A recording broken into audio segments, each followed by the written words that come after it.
Through Quranic insight we gain wisdom's light. Through Quranic insight we gain wisdom's light. Illuminating our path to what is right. Illuminating our path to what is right.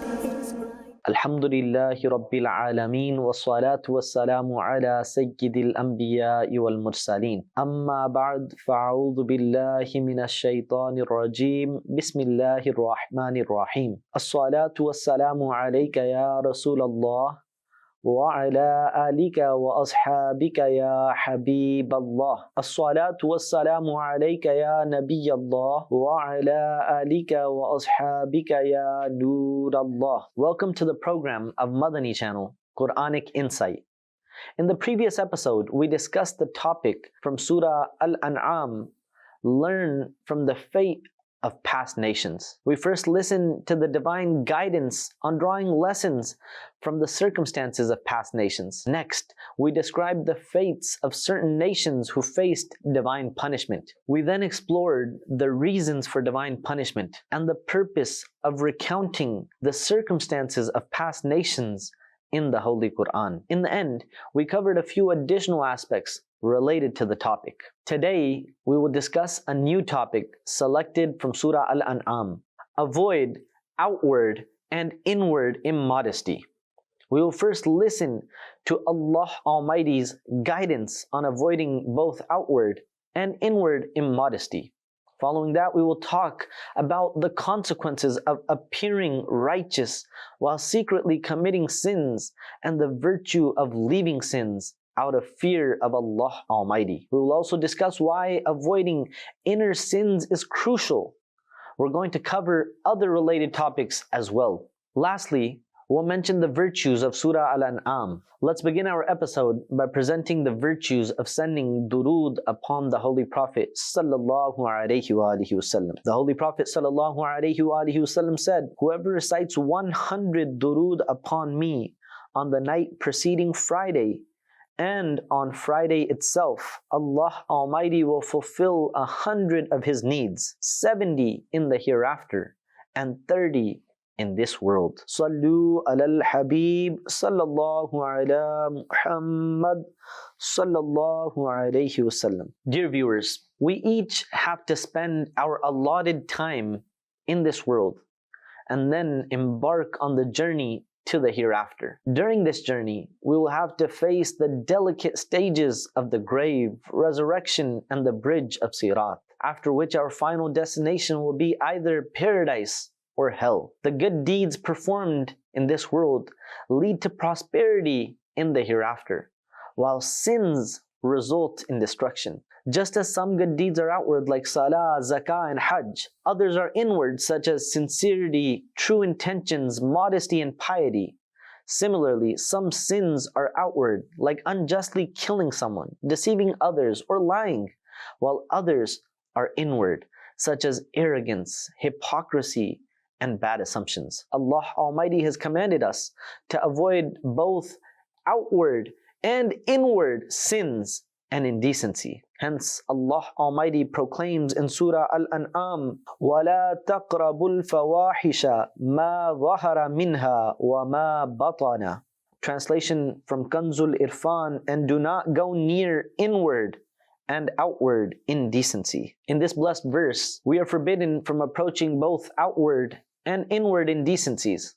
When a person avoids visible sins but does not refrain from hidden sins, the avoidance of outward sins is not due to the fear of Allah Almighty, but rather to show people and avoid their criticism. The true reason for abstaining from sins should be the fear of displeasing Allah Almighty. Only those who avoid sins out of fear of Allah Almighty are deserving of His pleasure and reward. This shows that being pious in appearance while committing sins in secret is not true piety, but showing off. Dear viewers, taqwa means having the fear of Allah Almighty in your heart, both publicly and privately. Those who appear pious in front of others, but commit sins freely in solitude, will face dire consequences on Judgment Day. Sayyidina Adi bin Hatim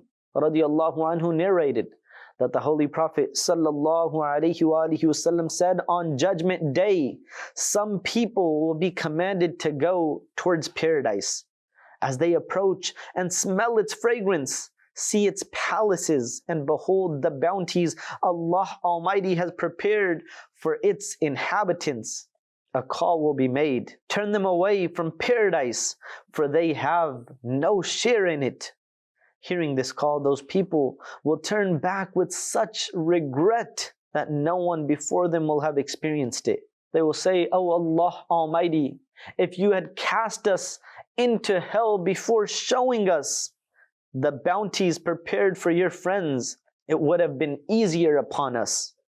Allah Almighty will say, "I deliberately did this because when you were alone, you would commit major sins and wage war against me. When you met people, you would behave humbly and modestly. You would show people a state that would not be in your hearts for me. You would fear people, but did not fear me. You would respect people, but did not respect me.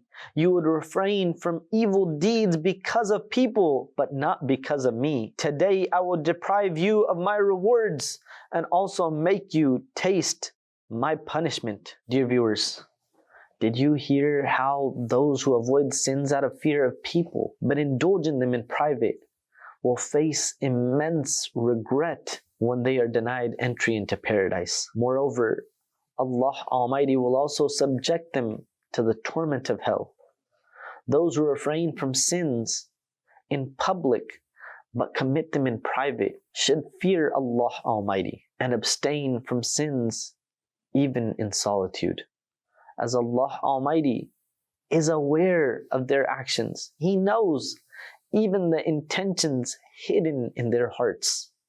Allah Almighty proclaims, يَسْتَخْفُونَ مِنَ النَّاسِ وَلَا يَسْتَخْفُونَ مِنَ اللَّهِ وَهُوَ مَعَهُمْ إِذْ يُبَيِّتُونَ مَا لَا يَرْضَى مِنَ الْقَوْلِ وَكَانَ اللَّهُ بِمَا يَعْمَلُونَ مُحِيطًا. Translation from Kanzul Irfan: they are ashamed before the people, but are not ashamed before Allah, whereas Allah is with them when they discuss by night that which He does not like, and Allah encompasses whatever they do. This verse serves as a reminder for those who avoid sins out of shame before people, but do not fear Allah Almighty.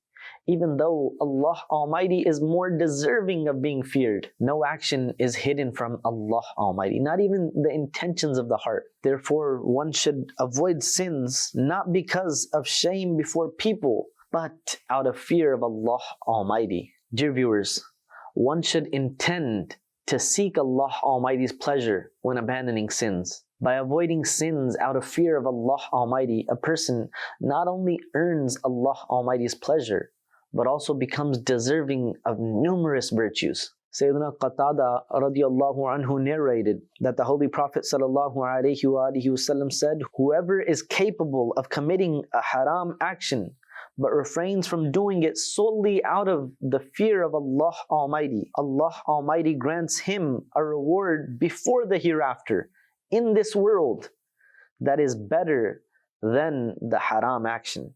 Subhanallah. Allah Almighty will please the one who refrains from sin out of fear of Allah and to seek His pleasure. Those who refrain from sin out of fear of the Almighty will be granted a place under the shade of the Arsh on Judgment Day, when there will be no shade except that of the Arsh. As the Holy Prophet sallallahu alaihi wasallam said, if a woman invites a person to commit a sin and he refrains from the sin solely out of fear of Allah Almighty, he will be granted a place under the shade of the Arsh on Judgment Day. Subhanallah. Dear viewers, if we wish to attain these virtues, we must abstain from all forms of sins, not because of people, but to seek the pleasure of Allah Almighty. Indeed, in this era of evils, it is very challenging to avoid sins, as access to sins is easily available. Consequently, the mindset to avoid sins is very rare among people these days. Even those fortunate ones who strive to avoid sins often focus more on avoiding outward sins. In such cases, the internal sins are not addressed, although they are more dangerous than outward sins. This is because one internal sin can lead to numerous outward sins. For instance, murder and oppression can stem from grudges, and those grudges may be fueled by anger.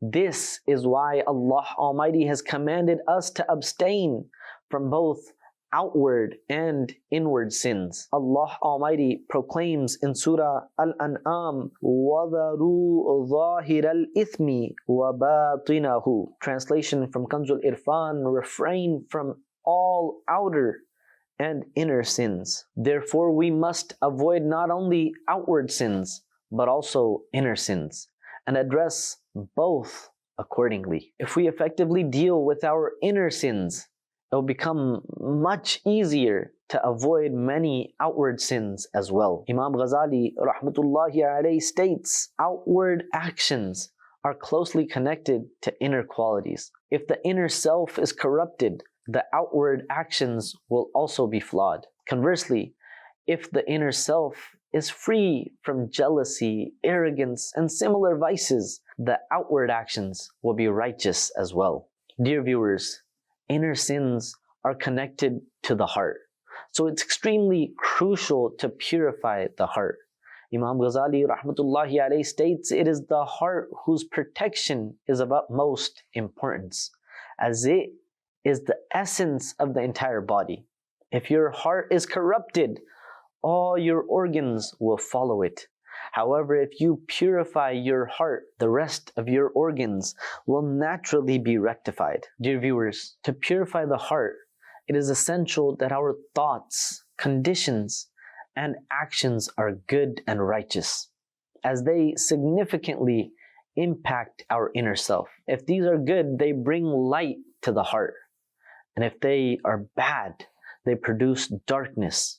For example, if a person harbors a bad assumption about his brother, this negative thought increases the darkness in his heart. Sins such as lying, backbiting, slandering, and false accusations add filth to our inner self, further darkening the heart. To perceive this darkness, one needs an insightful heart. Dile bina bikar khuda se talab ke aankhon ka noor dil ka noor nahi. It means we must ask Allah Almighty for the insight that can illuminate our hearts. Mere eyesight cannot become the seeing power of the heart. If the heart itself is not enlightened, just having eyesight is not enough. If a person feels that his disposition is not inclined towards religion, and he feels a burden on his heart, he should understand that the ill effects of sins are increasing within. Now the question arises, where does this darkness that darkens the inner self come from? Understand this point through this example. Two people are sitting in a restaurant, eating the same meal. Both have the same food in front of them, and their stomachs function in the same way. But one person has spent his halal earnings and the other has spent haram earnings. Thus, the same food becomes halal sustenance for one, filling his inner self with light, while the same food becomes haram sustenance for the other, darkening his heart. So although the food, eating style, and stomach functions are the same, one heart is filled with light and the other with darkness. Allahu Akbar. Dear viewers, the purpose of this example is to illustrate that regardless of the outward nature of a person's actions, his intentions can either illuminate his heart or overshadow it with darkness. Therefore, we should strive to have good intentions in every action and ensure that our thoughts are correct. This way, through the blessings of these intentions, our hearts will be illuminated, purified, and reformed. Dear viewers, if we continue to taint our outer and inner selves with both apparent and hidden sins, it will be harmful to both our world and hereafter. Imam Ghazali rahmatullahi alayhi states sins are harmful to faith in the same way that unhealthy foods damage the body. A person may not realize it until his internal state worsens, leading to sudden illness and then sudden death. Similarly, sins can have a damaging effect. Just as people avoid harmful things in this temporary world out of fear of physical harm, those who fear destruction in the hereafter should even more diligently avoid sins. Dear viewers, indeed, avoiding sin is challenging, especially in today's world where sins are easily accessible. However, to purify our hearts, we must rid ourselves of sinful habits. Such habits darken the heart, as mentioned in a blessed hadith. When a Muslim commits a sin, a dark mark appears on his heart. If he repents, turns away from the sin, and seeks forgiveness, his heart is cleansed. If he continues to sin, this mark grows until it envelops his heart. And this is the rust referred to in the Quran by Allah Almighty. Certainly not. Rather, that which they had earned has covered their hearts with rust. Dear viewers, we should follow Allah's commands and strive to free ourselves from both outward and inner sins and immoralities. The hadith teaches us a powerful supplication for avoiding both visible and hidden sins. Every Muslim should make this supplication a regular part of his routine and recite it frequently. Sayyidina Umar radiallahu anhu states, the Holy Prophet sallallahu alaihi wasallam taught me this supplication and instructed me to say, Allahumma ja'al sarirati khayram min alaniyati waj'al alaniyati salihatan. Allahumma inni as'aluka min salihi ma tu'tin nasa min al-mali wal-ahli wal-waladi ghayri ad-dalli wal-mudil. O Allah Almighty, purify my inner self better than my outer self, and make my outer self pious and righteous. O Allah, I ask you for the righteous of what you give to the people of wealth, wives and children, not to be misguided nor misguiding. Dear viewers, we all should strive to avoid not only outward sins, but also inner sins, so that we can save our afterlife from destruction. May Allah Almighty enable us to avoid outward sins as well as inner sins and immoralities. Dear viewers, we have discussed the topic avoid outward and inward immodesty, selected from Surah Al-An'am. Now let's conclude our episode by listening to the virtue of Surah Al-An'am. Sayyidina Anas bin Malik radiallahu anhu narrated that the Holy Prophet sallallahu alaihi wasallam said, Surah Al-An'am was revealed accompanied by a group of angels glorifying Allah Almighty in loud voices, filling the horizons of the heavens and the earth. The earth began to tremble due to the presence of these angels, and the Holy Prophet sallallahu alaihi wasallam said, Subhana Rabbiyal Azim, 3 times. Subhanallah. Dear viewers, in today's episode, we discussed a topic selected from Surah Al-An'am, avoid outward and inward immodesty. We began by listening to Allah Almighty's command to avoid both outward and inward immoralities. Then we talked about the consequences of outwardly appearing righteous while secretly committing sins, and the virtues of abandoning sins out of fear of Allah Almighty. We also discussed why it is essential to avoid inner sins. In the end, we highlighted the virtues of Surah Al-An'am. May Allah Almighty accept our deeds, Inshallah, we will be back in the next episode with a new topic. Keep watching Madani Channel. Sallu ala al-Habib sallallahu ala Muhammad sallallahu alayhi wasallam. Through Quranic insight we gain wisdom's light. Through Quranic insight we gain wisdom's light. Illuminating our path to what is right. Illuminating our path to what is right.